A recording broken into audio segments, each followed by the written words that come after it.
Hi there, you're listening to Broadcast Commissioning Chats, the podcast delivered to you by the Commissioner Index.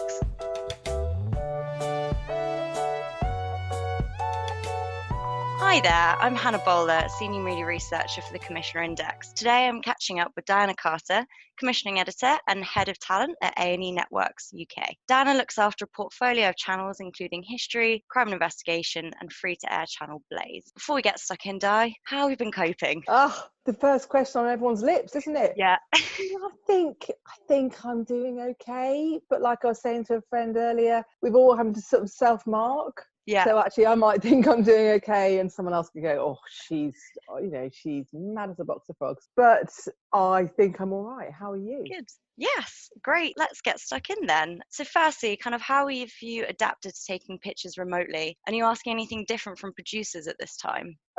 Really good question. I mean, actually, this kind of current climate has really thrown into very acute awareness about how well and how equipped our business was and is in dealing with this. We've got several international offices, so we were always kind of very agile, they call it at work. We're always dealing with remote working to some degree. And likewise with our local producers here in the UK, you know, we will always say to producers, and we will always continue to say to producers now more than ever, you know, you tell us how you want to work. You're the producer. You're the ones with the ideas and the stories and the gold dust. If you want a video call, like I did with an indie a couple of weeks ago, let's do that because you can't quite make it to the office and the slots don't work. If you want to email.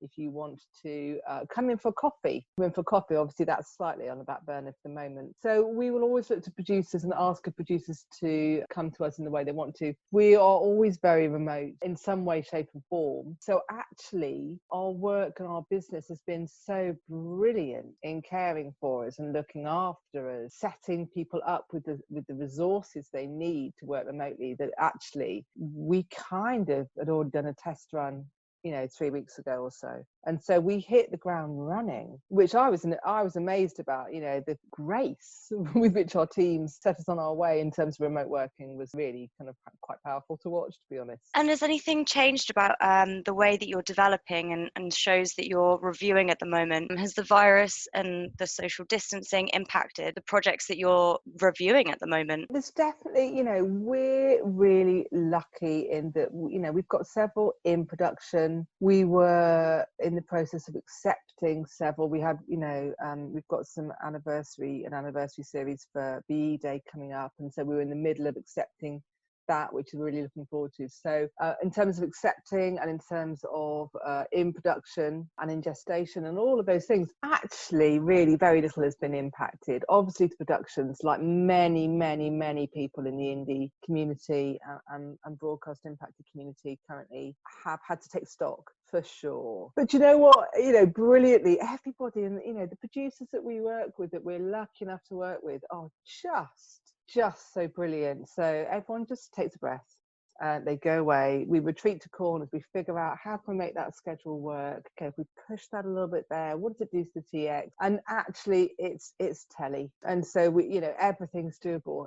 We can figure out everything. And again, we're still kind of going, well, we might be able to shoot in August, but we don't know that. So we're willing to go on that roller coaster with that producer. We know that they're second to none. So we're all able to sort of batten down the hatches a little bit and sit and let this play out, knowing that our desire, our intent, and our contract allows us to come back in and pick everything up. So we're ticking over a couple of things. All the pre-production that's going into it at this stage, while people are self-isolated, is immense. And from everything I'm hearing, contributors, for example, are reciprocating really, really positively. Everyone's still talking. Everyone's still active in doing what they were doing. I think, if anything, the pre-production on the shows that are in production is just all the more richer for it in some ways. You can get more detailed because it's got a bit more time. 100%. We always used to say, there was lots of series I've done in the past where we kind of gone, oh,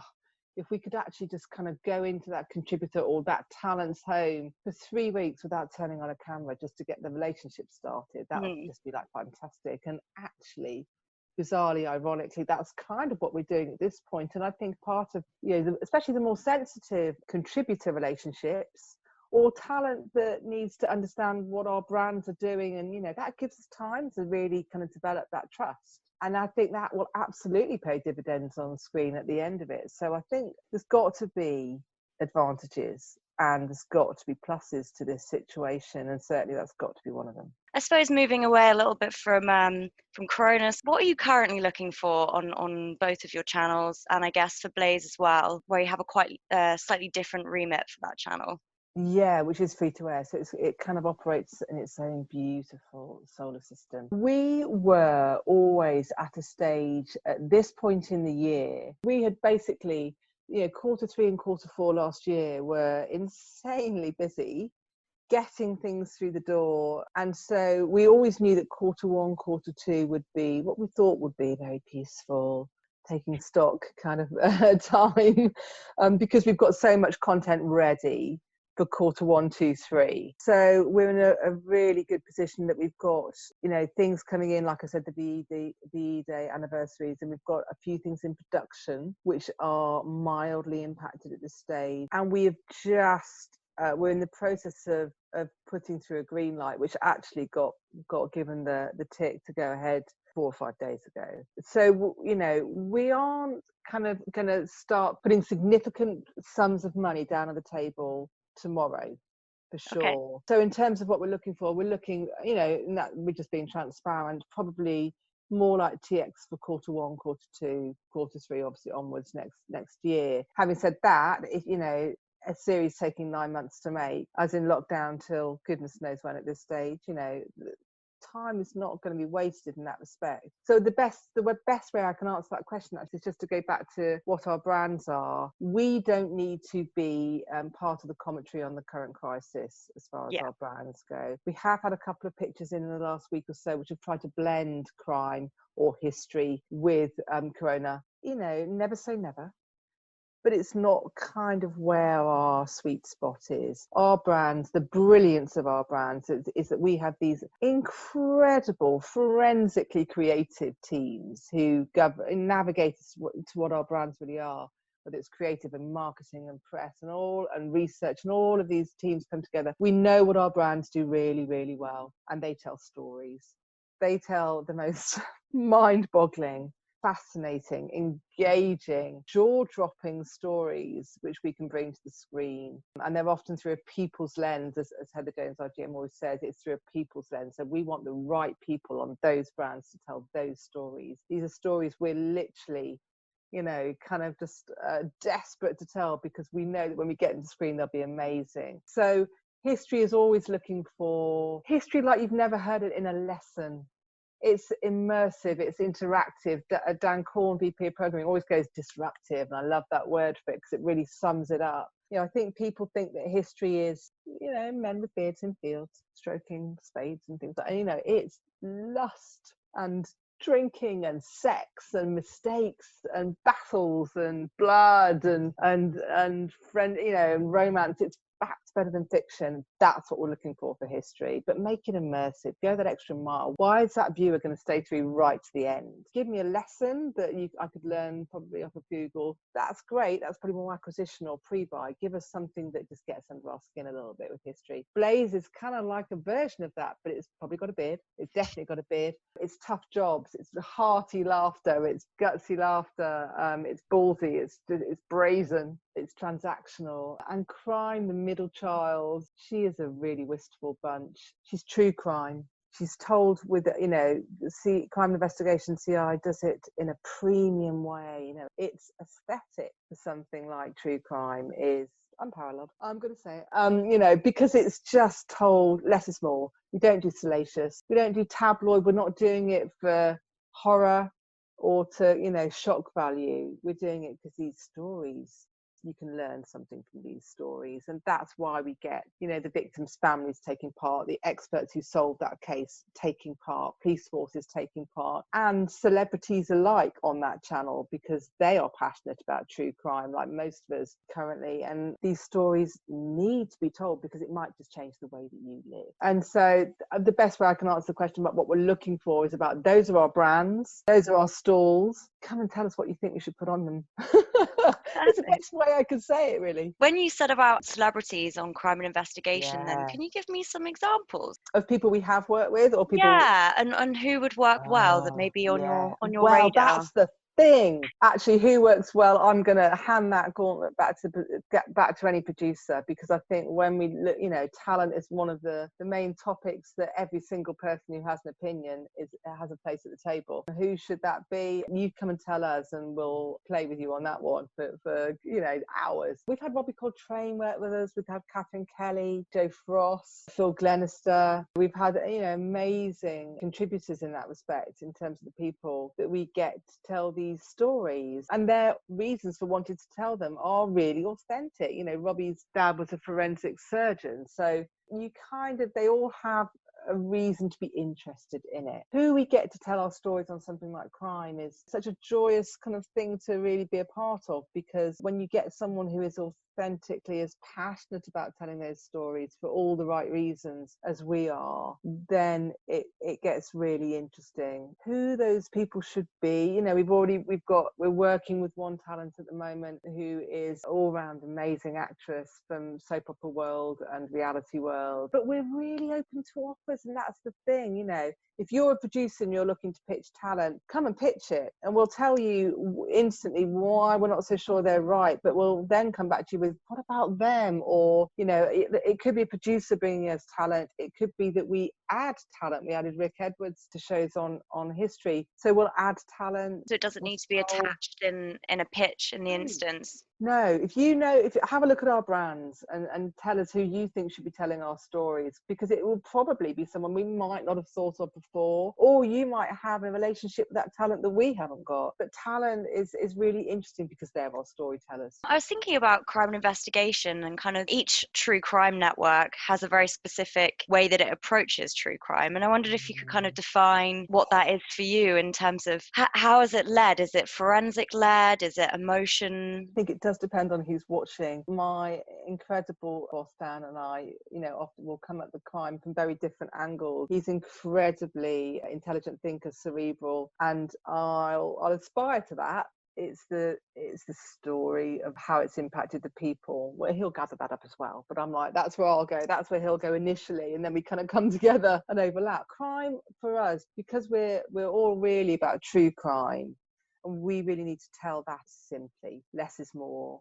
We don't really do recon, we don't do recon unless it's symbolic and it's really carefully done, because we find that disengages from the story. We want the contributors to be that narrative spine to that. So it's really got to, it's got to be the cop who solved the case. It's got to be the victim's family who were impacted. It's got to be storytellers that matter to that story, because then it makes it personal. And those stories are so acutely personal. So we've got, and we're also led by our creative and our marketing team, in terms of all of the kind of the packaging and the trapping and the navigation. The aesthetics of that channel are so well engineered and produced. They are second to none. So for example, we've got a current initiative where we're partnering with Refuge to look at ending domestic violence and abuse against women and children, and that's an incredibly hard thing to discuss. And so the approach to that has to be done really carefully, both in terms of who you're talking to and how you're talking to them, and how you edit that piece together so that it's kind of respectful to that topic. And the creative team are literally, I'm biased again, but they're incredible and second to none. So this, the aesthetic of crime is something to behold, really is. For a genre that's can be quite harrowing. So the one with Refuge, is that like a campaign as well? It's a corporate social responsibility piece that Okay, we take cool. really seriously. It happened from a meeting, I want to say it's about a year ago now, and it's been on screen, but it's not done a massive kind of launch and drum roll, because we think the subject matter is a constant. So we've presented, and like everything on crime investigation, we present the facts. You, the viewer, make up your mind about what you take from that. We're not here to tell you what to think. We're not here to tell you what to do. But we want to just highlight this because we think it's important. Without wanting to make it sound too pious, it's Crime Investigation's way of giving back. We've got to kind of use our platform in a way that we think is for good. And that was one of our pieces, and that's an ongoing relationship with Refuge. It's a long-term 2+ years relationship that is on air currently. Yeah, it's amazing. It's incredibly powerful, and like so many charities at this point in our current climate, charities are definitely one of the industries which are being really hard hit because of things like London Marathon being cancelled and things like that. And so charities are finding it really, really tough because obviously the focus is elsewhere. So it's important just to have, to retain its place in our portfolio is really important to us as well. That's great. That's wonderfully put. I wondered kind of to round up if you had any advice for the production community at this time, and I guess maybe to finish, something you see that might be a positive that could come from some of this in this kind of darker time. That's a really good question, because it's a topic which hopefully we'll start to get our heads around about what the positives are. I mean, like I say, the fact that we're being given enforced extra pre-production, I'm sure will pay off on screen down the line. I know it will, because I've seen it in the past. I'm not anyone to give advice. What I would say on behalf of the A+E Networks is that, we have always taken our relationships with producers, big, small, independent, lone wolves, as well as massive parent companies, really seriously. We have such devout respect for our producers in our community and fellow broadcasters alike, actually. So I guess our business structure has not changed. If you want to pitch to us, find me. Yeah, diana.carter@aenetworks.com, because I'm one of your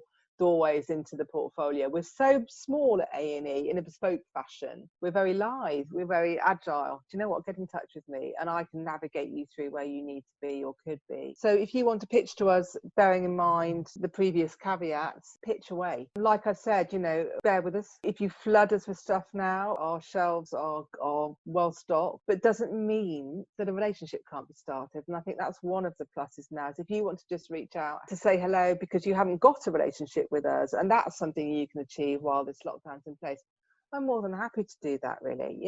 So it's doing all of those things that will pay it forward to when we're through and out the other side. Our doors are still open. Come and have a virtual cup of tea with me, because it would be nothing more than a pleasure. And I know that it's incredibly tough for people, either broadcaster or indie. It's very daunting. So to have the connection, I think, is a really useful thing. And I am your girl for that. So please don't hesitate, and we will do our best to say hello with a cup of tea in our hand.